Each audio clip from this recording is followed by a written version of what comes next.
Hi guys, it's Bernie here and welcome back to my channel, and a special welcome to all my new subscribers. I've seen a lot of feedback and comment from you guys and I really appreciate it. Just keep it coming guys, just keep subscribing. I'm just so happy that I can help people, all the emails I've been getting and messages. I'm just so happy to help.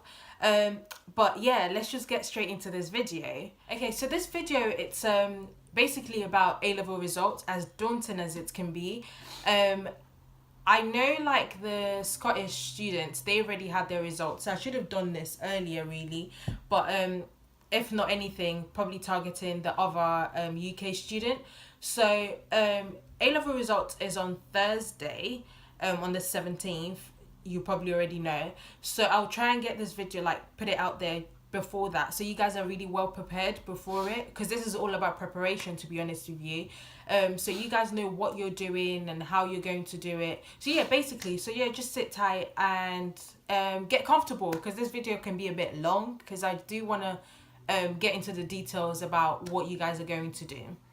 So yeah, so results day now. There's two situations basically that can happen, broadly speaking. So first off, you get your results and you get the grades that you require for your firm choice, which is all good, great, because it's just straightforward from there really. Yeah, there's nothing really you have to do rather than just be happy and be joyful. So yeah, you guys do keep an eye out for a video I'm going to doing about before you go into university, what you need to know, things you need to know before going to university. So you do keep an eye out for that. So this video will basically focus on what happens on the situation whereby you don't get your results. As good as it is to stay positive, there are certain circumstances that can happen that would probably mean that you don't get your results, or you actually not get your results, take that back, that you don't get the grades that you require, or you actually get better grades than you thought you were going to do. So you probably don't want to go to university or the degree that you initially thought you were going to be doing. So you then have to go through like adjustments and stuff. So yeah, I'll just go through like the things you can do. So the first one is you don't get your grades and you want to go into clearing, or you do get better grades than you thought you were going to do.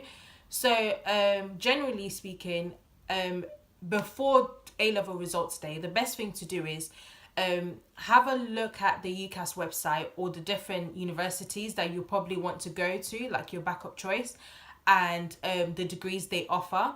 So what you'll do is like make a list of all these universities and the requirements, both academic and non-academic requirements. And you also want to include a phone number or email address for these different universities. So you just have a good list. So come results day, if unfortunately you don't get the results you're supposed to get, just straight go into like calling the universities and making a case for yourself really. One thing I would definitely advise before you call them, or before A-level results day, is to make sure that you do a good research about that university the day before. So because it might be that you actually have to have a phone interview, so you have to be very prepared for doing a research about the course, what the course is about, what you're going to learn, if there's any information on the website about the modules they offer as well. Make sure you know about that, the university as a whole. So just basically as if like you're going to an interview from the past basically. So just be well prepared for an interview on the phone. Also make sure that you have a pen and paper with you as well, because you might get some information that you have to remember, or things that you just have to keep a note of. So just make sure you have a pen and paper. You're very welcome as well, because it's a very daunting experience. So it could be that you take information in the wrong way. So just make sure you put it down and you stay calm. You hear what they're saying, that you understand. You don't get into something you don't want to get into basically.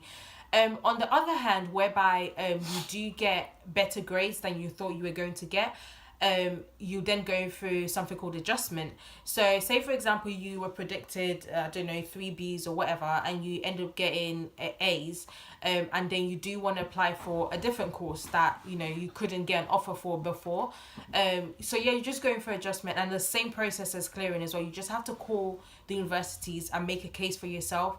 Now, for the first time ever, last year, that was 2016, medicine actually, two universities started offering medicine in clearing. And I think the first ever university to do that was St. George's, and I think Plymouth does it now.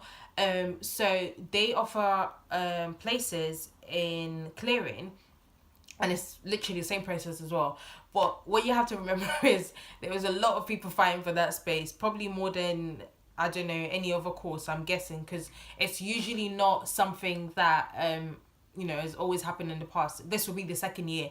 So I think last year in 2016, St. George's was saying that for one place they had over 50 students for just one place, because they only offered, I think, 5 places for this clearing, and so many students, obviously, understandably, were calling and applying for the course. So yeah, be ready for an interview. I think they did the interviews on last year anyway. They did interviews on a Friday and over the weekend, so be available wherever you apply to, whether it's St. George's or Plymouth. I'm not too sure about Plymouth actually, because I tried to check on information about them in clearing, but I really couldn't find anything, well, tangible anyway. So St. George's is what I could really find a lot of information. So they, like I said, offered interviews on Friday and over the weekend. So be available to go for your interview, really. Good luck in that. The other thing, I was going to say about going through clearing and stuff. There's a blog post, I think they're called Melanin Medics. They have a lot of information. I was reading that. It's very, very straightforward and really helps. They have a lot of information about going through clearing and just preparing for A-level results day. So I'll link that below, or just put the link down below, or just tag them in or something. That's the one scenario they could go for. Another option is if, I don't know, for example, you definitely do want to do that course that you applied for, or that university, then maybe you want to go and do a gap year and, I don't know, retake your A levels, or, I don't know, go abroad or do something. But definitely what I'd advise before you do that is to make sure that that gap year counts. A lot of people take a gap year and then they think it's a holiday. It's not a holiday. It's a year. Well, personally, that's what I think anyway. It's a year where you're supposed to, I don't know, make yourself more employable. Make yourself more, what's the word you could use for a student? Make yourself more employable, that you advance yourself, advance your CV, whatever it is that you can do, rather than just going on holiday. If it is that you're going to go abroad anyway, you could do stuff abroad. People go abroad and teach in I don't know, other countries, different things that you could do to increase your skills or develop your skills. So make sure that you do something that is very tangible and not something silly. I was going to talk about doing a gap year in regards to medical student or aspiring medical students. A lot of, I don't want to say that do this, because I can't really tell you what to do, but in my case, this is what I wish I did. So in my first application, to go into medical school, and I didn't even get any offer for medical school, and I was just going to go to Essex to biomedical science. I wish, because I knew that definitely that's what I wanted to study. I knew I wanted to study medicine. So I would say, if you're very sure, but then it's not black or white. It's really not black or white, because you can't really say, yeah, you're 100%. But I don't know, for me, I was certainly sure that I wanted to study medicine.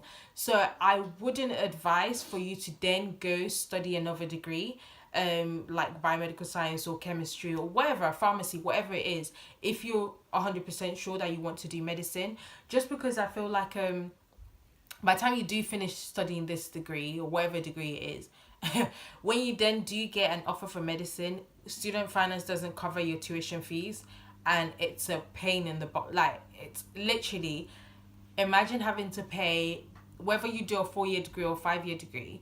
4-year degree, fair enough, it's kind of funded a bit by the NHS, but you still have to get some money yourself, because tuition is not going to be given to you by student finance.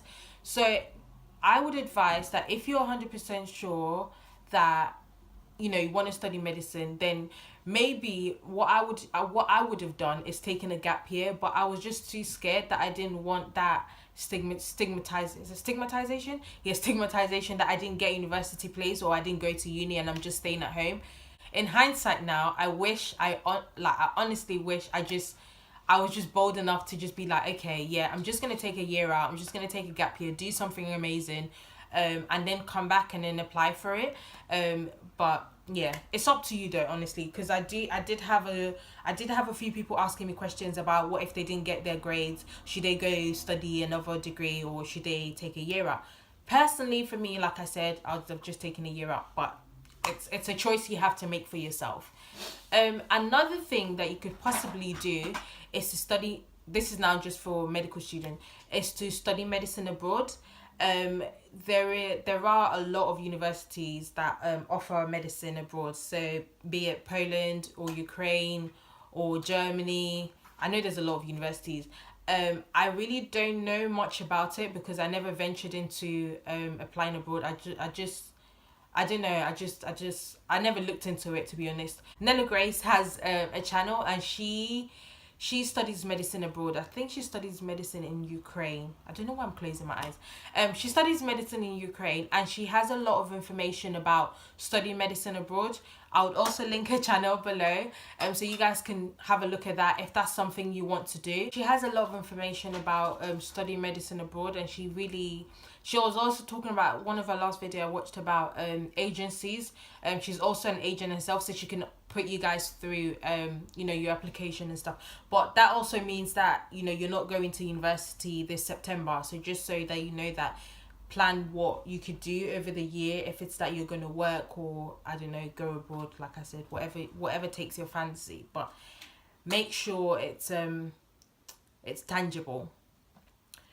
I think that's all I've got to say right now. Obviously, like I always say, if you guys have any questions, do not hesitate to contact me, whether on my social media or my email address that I left below. I'm more than happy 100% to help you guys, whatever I can. And best of luck for your A-level results day. And I'll see you in my next video, guys. Bye. Bye.